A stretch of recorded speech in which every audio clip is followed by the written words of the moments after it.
Gusti lewat semangku iki urip dhewean umume manungsa urip sesarengan. Ayo Gusti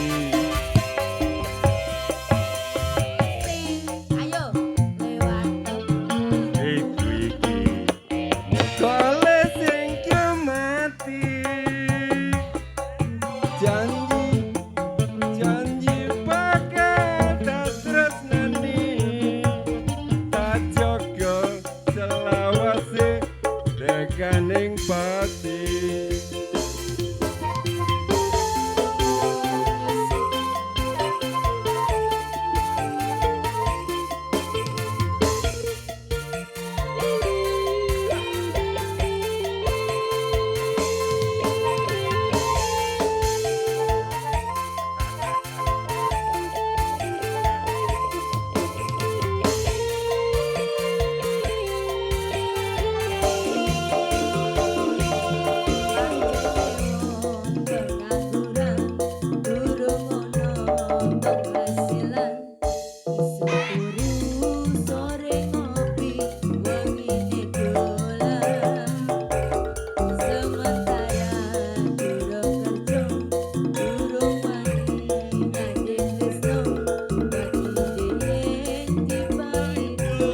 Mara tuwa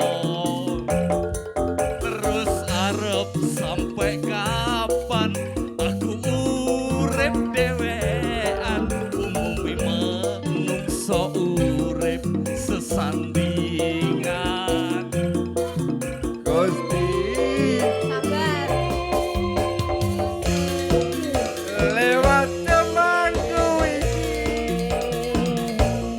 dadonga muga olah sing mati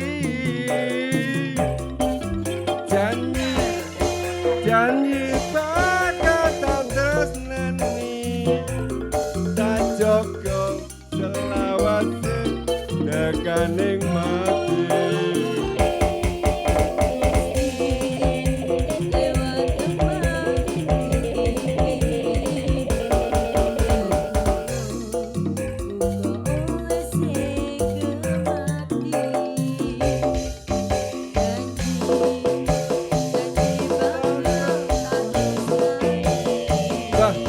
Tak jaga selawase tekaning mati.